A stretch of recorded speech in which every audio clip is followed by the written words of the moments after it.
बैतुल नगर एक प्राचीन और समृद्ध नगर था। ऊंची ऊंची इमारतें, व्यस्त बाजार और दूर दूर से आने वाले व्यापारी इस नगर को जीवन से भर देते थे। इसी नगर में जोहान नाम का एक युवक रहता था। उसके पिता बड़े व्यापारी थे। मसाले, कपड़े और कीमती पत्थरों का व्यापार करके उन्होंने अपार संपत्ति अर्जित की थी। लेकिन पिता के निधन के बाद जब सारी जिम्मेदारी जोहान पर आई, तो वह संभाल नहीं पाया। जवानी के जोश और लापरवाही ने उसे मौज मस्ती का आदी बना दिया। वह रोज जश्न करता, दोस्तों को दावत देता और धीरे धीरे सारी संपत्ति लुटा बैठा। एक दिन जब उसके घर में खाने तक के पैसे न बचे, तो वह सोच में डूब गया। क्या मेरे पिता ने यही चाहा था? क्या उनकी मेहनत को मैं यूं ही मिट्टी में मिला दूं? नहीं, अब मुझे बदलना होगा। उसने निश्चय किया कि वह व्यापार के लिए समुद्री सफर करेगा। उसने बचे खुचे सामान को बेचा, थोड़े पैसे जुटाए और एक बड़े जहाज में जगह ले ली। जहाज पर हर ओर चहल पहल थी। कोई मसाले से भरे बोरों की देखभाल कर रहा था, कोई घोड़ों और ऊंटों को बांध रहा था। कप्तान ऊंची आवाज में आदेश दे रहा था। जहाज की पालें हवा से फड़फड़ा रही थीं और समुद्र की लहरें किनारे से विदा ले रही थीं। जोहान पहली बार इतना लंबा सफर कर रहा था। उसकी आंखों में उम्मीद भी थी और डर भी। एक साथी व्यापारी ने हंसकर कहा, डर मत नौजवान, समंदर हमें परखता है, लेकिन जो धैर्य रखे वही लौटकर अमीर बनता है। जोहान ने सिर हिलाया और मन ही मन दुआ की, या मालिक, मेरी मदद करना। कई दिन तक सफर शांत रहा। नीला आसमान, उड़ते परिंदे और लहरों की मधुर आवाज ने सभी का मन प्रसन्न रखा। फिर एक सुबह क्षितिज पर एक हरा भरा टापू दिखाई दिया। पेड़ों की छांव और घास की हरियाली देखकर सबको विश्राम की इच्छा हुई। कप्तान ने जहाज को किनारे लगाया और सभी लोग नीचे उतर आए। कोई पानी भरने लगा, कोई फल तोड़ने लगा और कुछ लोग पेड़ों के नीचे आराम करने लगे। जोहान भी घास पर बैठा और बोला, कितना सुंदर टापू है, मानो जन्नत का टुकड़ा। लेकिन तभी जमीन कांपने लगी। पहले हल्की हल्की, फिर जोर जोर से। पेड़ हिलने लगे, पक्षी उड़कर भाग गए। जहाजी लोग घबरा गए। कप्तान चीख कर बोला, ये जमीन नहीं है, ये तो एक समुद्री दैत्य की पीठ है। सबके पैरों तले जमीन खिसक गई। असल में वह टापू कोई जमीन नहीं था, बल्कि समुद्र का एक विशाल दैत्य था, जिसकी पीठ पर मिट्टी और पेड़ पौधे उगाए थे। दैत्य ने करवट बदली और समुद्र का पानी उफान मारने लगा। लहरें इतनी ऊंची थीं कि जैसे आसमान से टकरा रही हों। लोग अपनी जान बचाने के लिए भागे। कई नाविक भागते हुए जहाज तक पहुंच गए। कप्तान ने रस्सियां कस दी और पाल उठा दिए। लेकिन बेचारा जोहान पीछे छूट गया। वह दौड़ा, चिल्लाया, रुको, मुझे भी ले चलो। मगर जहाज तूफान में फंस चुका था। किसी ने उसकी आवाज नहीं सुनी। अब जोहान अकेला था। लहरें उसे इधर उधर पटक रही थीं। तभी उसकी नजर एक टूटे हुए लकड़ी के तख्ते पर पड़ी। उसने पूरी ताकत से उसे पकड़ लिया। कई दिन तक वह समुद्र की लहरों में बहता रहा। भूख से उसका शरीर कांप रहा था, प्यास से होंठ सूख गए थे। कभी कभी वह होश खो बैठता और फिर समंदर की ठंडी हवा से जाग जाता। आखिरकार एक सुबह सूरज की किरणें उसकी आंखों पर पड़ीं। सामने एक और टापू था। वह तख्ते को पकड़कर किनारे तक पहुंचा और बेहोश होकर गिर पड़ा। जब उसकी आंखें खुली तो उसने देखा कि कुछ लोग उसके आसपास खड़े हैं। वे अजनबी कपड़ों में थे और घोड़ों के साथ थे। उनमें से एक ने कहा, तुम कौन हो, कहाँ से आए हो? जोहान ने धीरे से उत्तर दिया, मैं बैतुल नगर का व्यापारी हूँ, समंदर में खो गया था। उन्होंने उसे पानी पिलाया, खाना दिया और अपने कारवां में शामिल कर लिया। जोहान ने धीरे धीरे उनसे व्यापार के गुर सीखे। उसने मसाले, रत्न और रेशम का सौदा किया। उसकी मेहनत और ईमानदारी देखकर लोग उसका सम्मान करने लगे। महीनों तक उसने व्यापार किया और अच्छी खासी संपत्ति जमा कर ली। जब जोहान बैतुलनगर लौटा तो लोग उसे पहचानकर हैरान रह गए। सब सोच रहे थे कि वह समुद्र में मर गया होगा, लेकिन अब वह दौलत और अनुभव के साथ लौटा था।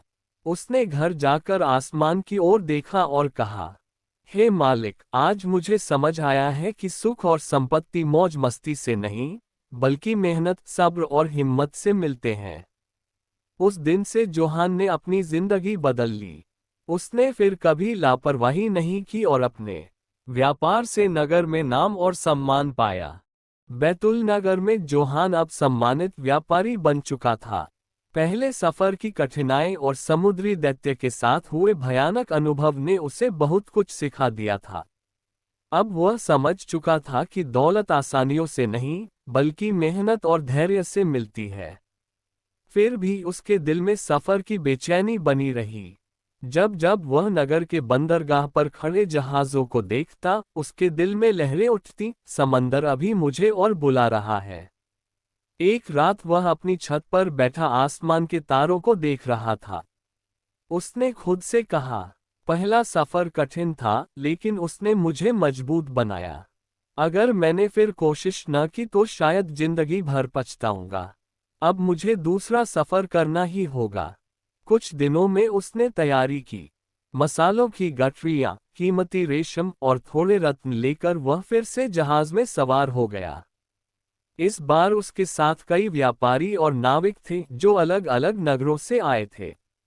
जहाज का कप्तान अनुभवी और सख्त मिजाज था। यात्रा शुरू हुई तो जोहान ने महसूस किया कि समुद्र हर दिन अलग रूप दिखाता है। कभी वह शांत और नीला, जैसे आईना, कभी काले बादल और उफनती लहरें, जैसे गुस्से में दैत्य।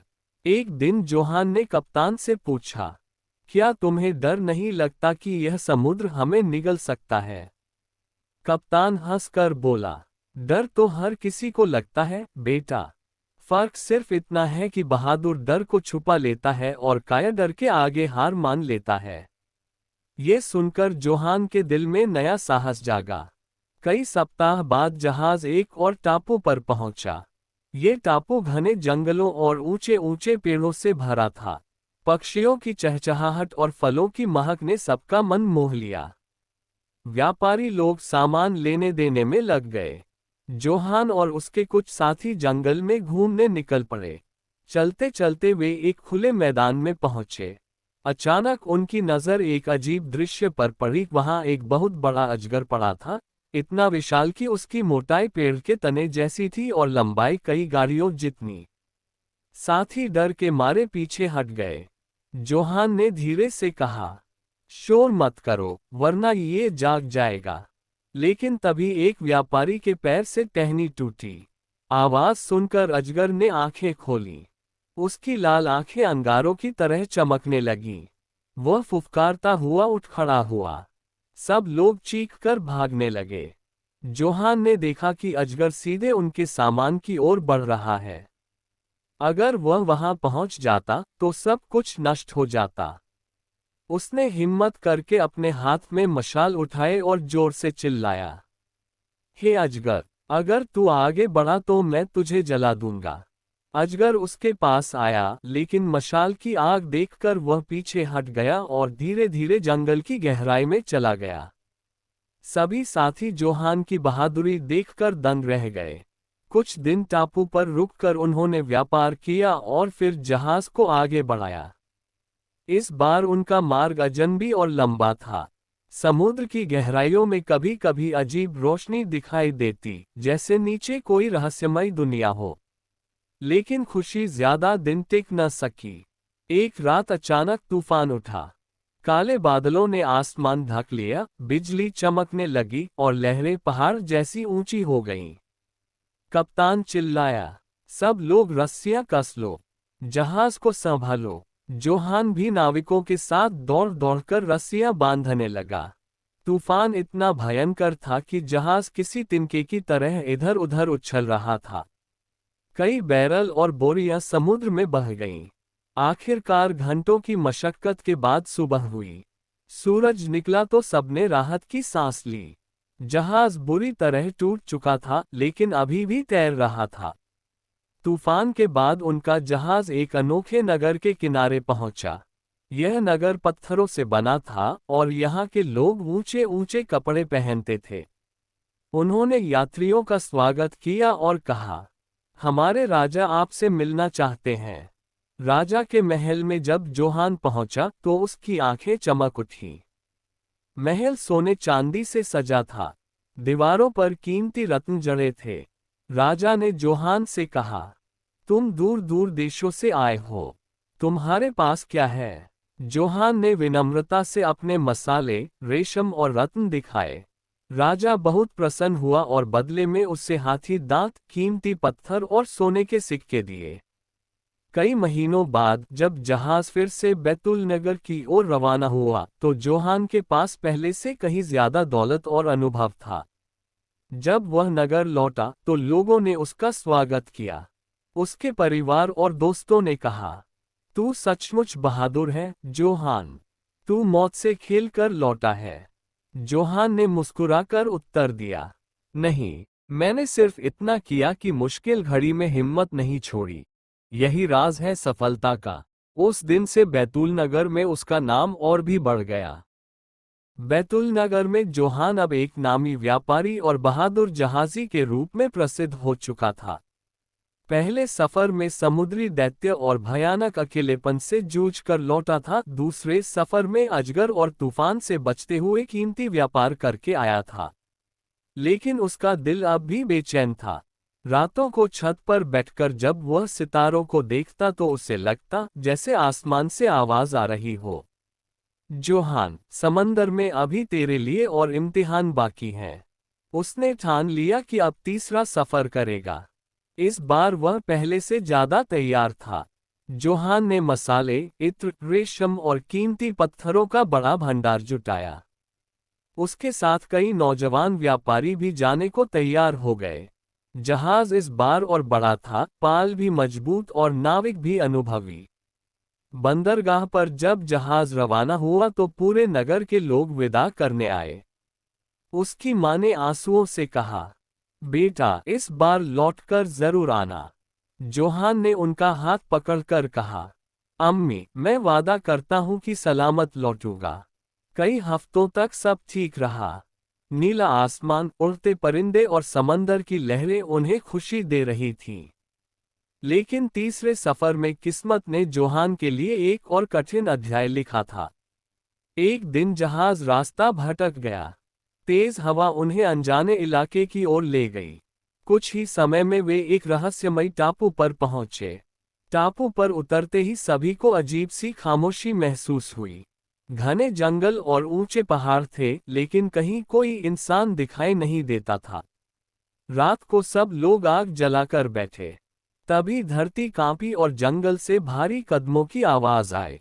पेड़ों को हटाता हुआ एक विशालकाय दैत्य मानव बाहर निकला। उसकी आंखें लाल अंगारों की तरह चमक रही थीं, शरीर पहाड़ जितना बड़ा और हाथों में लाठी जैसी मोटी शाख थी। वह गर्जा, कौन है ये नन्हे प्राणी जो मेरे टापू पर आए हैं? नाविक डर से कांप उठे। किसी की हिम्मत नहीं हुई कि कुछ बोले। दैत्य ने दो नाविकों को पकड़ लिया और उन्हें खा गया। बाकी सब सदमे में थे। जोहान ने अपने साथियों से धीरे से कहा, अगर हमने कुछ नहीं किया तो हम सब मारे जाएंगे। हमें योजना बनानी होगी। अगली रात जब दैत्य सो गया, जोहान और उसके साथियों ने उसके पास रखे बड़े बड़े लकड़ी के डंडों को आग में जलाया। फिर सबने मिलकर जलते हुए डंडे उसकी आंखों पर मार दिए। दैत्य दर्द से चीख पड़ा और अंधा हो गया। वह इधर उधर भागा, पेड़ तोड़ता रहा, लेकिन किसी को पकड़ न सका। नाविकों ने मौका पाकर जहाज की ओर दौड़ लगाई। जोहान ने चिल्लाकर कहा, जल्दी जल्दी, वरना ये हमें फिर पकड़ लेगा। सब लोग दौड़कर जहाज तक पहुंचे और पाल खोल दिए। दैत्य किनारे पर खड़ा दहाड़ता रहा, लेकिन अब वह कुछ नहीं कर सकता था। कई दिनों बाद जहाज एक और जगह पहुंचा। ये जगह पत्थरों और पहाड़ों से घिरी थी। यहाँ आसमान में विशालकाय पक्षी उड़ते थे, जिन्हें देखकर सब दंग रह गए। जोहान ने सोचा, यह कोई साधारण जगह नहीं है। यहाँ कुछ रहस्य जरूर है। वह और उसके साथी घाटी में उतरे। वहां उन्होंने देखा कि जमीन हीरो और कीमती पत्थरों से भरी पड़ी है। लेकिन घाटी इतनी गहरी थी कि कोई वापस नहीं चढ़ सकता था। जोहान ने याद किया कि बुजुर्ग लोग कहते थे, इन घाटियों में विशाल पक्षी अपने घोंसले बनाते हैं। व्यापारी लोग कीमती पत्थर एक थैले में भरकर खुद को पक्षियों के पैरों से बांध देते थे। जब पक्षी उड़ते तो वे उन्हें अपने घोंसले तक ले जाते और वहां से लोग वापस रास्ता पा लेते। जोहान ने यही किया। उसने थैला हीरो से भरकर अपने कमर से बांधा और खुद को एक पक्षी के पैरों से कसकर बांध दिया। सुबह जब पक्षी उड़ा तो जोहान आसमान में उड़ने लगा। उसका दिल जोर जोर से धड़क रहा था। पक्षी ने उसे अपने घोंसले में पहुंचा दिया। वहां से जोहान ने किसी तरह खुद को छुड़ाया और सुरक्षित नीचे उतर आया। जब जोहान जहाज पर लौटा तो उसके पास हीरे और कीमती पत्थरों का खजाना था। सब लोग उसकी बहादुरी और चतुराई देखकर हैरान थे। कई महीनों बाद जब वह बैतुल नगर पहुंचा तो उसका स्वागत पहले से भी ज्यादा धूमधाम से हुआ। नगर के लोग कहते थे, जोहान सिर्फ व्यापारी नहीं बल्कि किस्मत का सच्चा खिलाड़ी है। उसकी मां ने उसे गले लगाकर कहा, बेटा, इस बार मैं सचमुच गर्व करती हूँ कि तूने न केवल दौलत पाई बल्कि मौत से भी लड़कर लौटा। जोहान मुस्कुराकर बोला, अम्मी, मैंने समझ लिया है कि इंसान की असली ताकत उसके पास का खजाना नहीं बल्कि उसका साहस और अक्ल है। बैतुल नगर लौटकर जब जोहान ने तीसरे सफर की थकान मिटाई थी तो कुछ महीनों तक वो चैन से रहा। घर, परिवार और दोस्तों के बीच उसे सुकून मिला। मगर जोहान का दिल अलग था। वो ऐसा इंसान नहीं था जो एक जगह टिक सके। उसके दिल में हमेशा समंदर की आवाज गूंजती रहती थी। कई बार वो रात को जागकर आसमान में तारों को देखता और सोचता, समंदर के पार और क्या होगा? कौन से रहस्य मेरी राह देख रहे होंगे? क्या मैं और अजीब जगहों को देख पाऊंगा? आखिरकार उसकी बेचैनी ने उसे फिर से मजबूर कर दिया। उसने तय किया कि वो चौथे सफर पर जाएगा। इस बार उसने पहले से बेहतर तैयारी की। नया जहाज बनवाया गया, मजबूत लकड़ी और लोहे से। अच्छे अच्छे नाविक चुने गए और जहाज में खाने पीने का सामान, पानी और व्यापार का माल लादा गया। मसाले, बढ़िया कपड़े और कुछ कीमती पत्थर जिन्हें दूर दराज के नगरों में बेचकर मुनाफा कमाया जा सके। शुरुआत में सब कुछ अच्छा चल रहा था। समुद्र शांत था, हवा भी साथ दे रही थी। नाविक गाने गाते हुए पतवार संभालते थे और जहाज बड़ी तेजी से आगे बढ़ता था। जोहान भी खुश था कि सफर आसान रहेगा। मगर समंदर तो हमेशा अपना रंग बदलता है। 7वें दिन ही आसमान अचानक बदल गया। काले बादल छा गए, हवा तेज होकर चीखने लगी और बिजली गरजने लगी। लहरें इतनी ऊंची उठी जैसे पहाड़ जहाज पर टूट पड़ने वाले हों। नाविकों ने पूरी कोशिश की जहाज को संभालने की, लेकिन समंदर की ताकत के आगे इंसान कहाँ टिकता। जहाज तूफान के बहाव में बहता हुआ एक अजीब दिशा में निकल गया। कई घंटे संघर्ष करने के बाद आखिरकार जहाज और उस पर सवार सब लोग एक अजीब सी जगह पहुंचे। सामने एक बड़ा द्वीप था, ऐसा जो उन्होंने पहले कभी नहीं देखा था। सब थके हारे किनारे पर उतरे और चारों ओर नजर दौड़ाए। द्वीप सच में रहस्यमय था। वहां के पेड़ बहुत ऊंचे थे और उनकी पत्तियां अजीब तरह से सुनहरी चमक रही थीं। जमीन पर रंग बिरंगे पत्थर बिखरे थे जो देखने में हीरे जवाहरात जैसे लगते थे। सबको लगा कि यह जगह किसी जादू का हिस्सा है। लेकिन अजीब बात यह थी कि वहां इंसानों का कोई निशान नहीं था, न झोपड़ी, न रास्ता, न कोई आवाज। बस पेड़ों की सरसराहट और लहरों की गूंज। दिन तो किसी तरह गुजर गया, लेकिन असली रहस्य रात में सामने आया। जैसे ही अंधेरा छाया, जंगल के भीतर से एक अजीब सी रोशनी निकलने लगी। और तभी आसमान से बड़े बड़े पक्षी उतरने लगे। उनके पंखों पर नीली चमक थी, जैसे तारों की रोशनी उनमें कैद हो। ये पक्षी आम नहीं थे, बल्कि जादुई थे। नाविक डर गए, लेकिन जोहान ने हिम्मत रखी और छिपकर उन्हें देखने लगा। अचानक उन पक्षियों में से एक ने इंसानी आवाज में बोला, ये द्वीप जिन्नों का है और हम उनकी रखवाली करने वाले हैं। यहाँ सोना, जवाहरात और अनगिनत खजाने छिपे हैं, लेकिन इंसान यहाँ ज्यादा दिन नहीं टिक सकता। ये सुनकर जोहान समझ गया कि यहाँ लालच में पड़ना खतरनाक होगा। उसने मन ही मन ठान लिया कि इस द्वीप से जितनी जल्दी हो सके निकल जाना ही समझदारी होगी। अगले दिन सब नाविक द्वीप का और हिस्सा खोजने निकले। जंगल के बीच उन्हें एक पुराना मंदिर दिखा। मंदिर बहुत टूटा फूटा था, मगर उसके दरवाजे पर कुछ लिखा हुआ था, साहसी को ही राह मिलेगी। जोहान ने दरवाजा खोला और अंदर गया। अंदर अंधेरा था, मगर अचानक दीवार पर टंगी एक पट्टी चमकने लगी। उस पर एक नक्शा बना था। यह कोई साधारण नक्शा नहीं था, बल्कि चमकदार रेखाओं वाला जादुई नक्शा। उसमें एक गुप्त रास्ता दिखाया गया था, जो समुद्र की गुफाओं से होकर बाहर निकलता था। जोहान ने नक्शा उठाया और अपने साथियों को दिखाया। सबको थोड़ी हिम्मत मिली कि शायद यही उनका घर लौटने का रास्ता है। नक्शे के सहारे सब गुफा की ओर बढ़े। गुफा बहुत गहरी और अंधेरी थी। अंदर घुसते ही ठंडी हवा और अजीब सी आवाजें आने लगीं, मगर नक्शे की चमक उन्हें रास्ता दिखा रही थी। अचानक गुफा के बीच से धुआं उठा और उनके सामने एक बड़ा जिन प्रकट हुआ। उसकी आंखें लाल अंगारों की तरह थीं और उसका चेहरा डरावना। उसने गड़गड़ाती आवाज में कहा, इंसानों, तुम मेरी शरण में क्यों आए हो? यहाँ आने की हिम्मत करने वालों को कीमत चुकानी पड़ती है। बदले में कुछ देना होगा।